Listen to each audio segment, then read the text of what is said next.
जय गुरुदेव। लीला जय गुरुदेव की। महात्मा अंतर्यामी होते हैं। बात आपातकाल के आसपास की होगी। परम पूज्य स्वामी बाबा जय गुरुदेव जी महाराज का कार्यक्रम ग्राम सलहदीपुर, जिला जौनपुर, उत्तर प्रदेश में लगा था।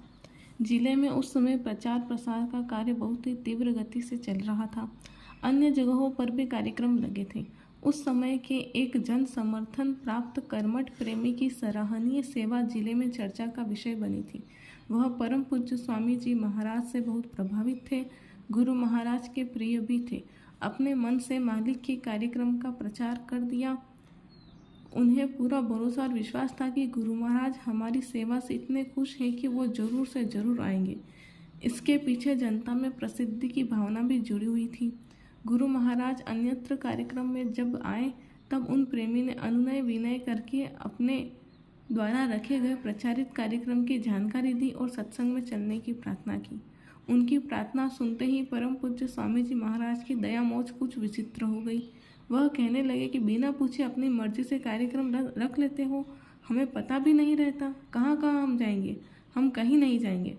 तुमने सत्संग रखा है, तुमने प्रचार कर दिया, तुम जानो, तुम्हारा काम जाने। यह सुनकर वह प्रेमी भौचक्के के रह गए।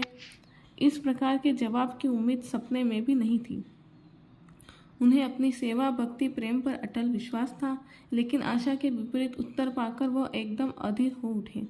चिंतन मनन से इस कदर डूब गए कि अब तो बिल्कुल बदनामी होगी।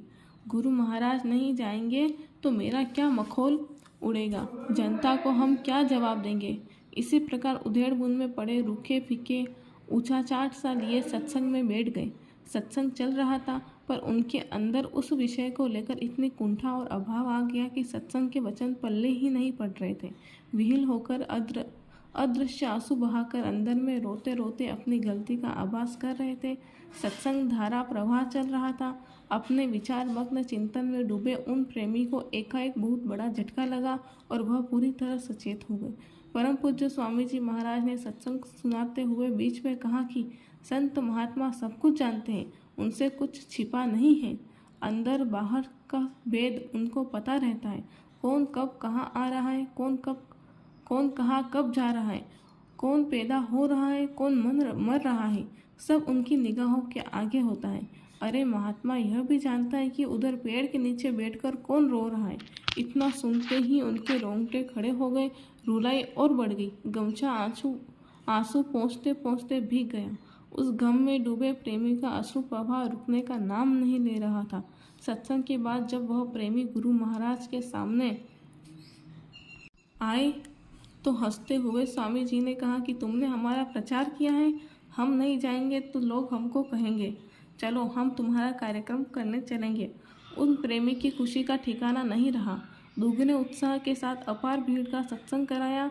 सच ही कहा गया है कि महात्मा सर्वदर्शी और अंतर्यामी होते हैं। भजन बिना नर सोहे कैसे, बिन जल वारी देखिए जैसे। भजन बिना नर सोहे कैसे, लवन बिना बहु व्यंजन जैसे। जय गुरुदेव।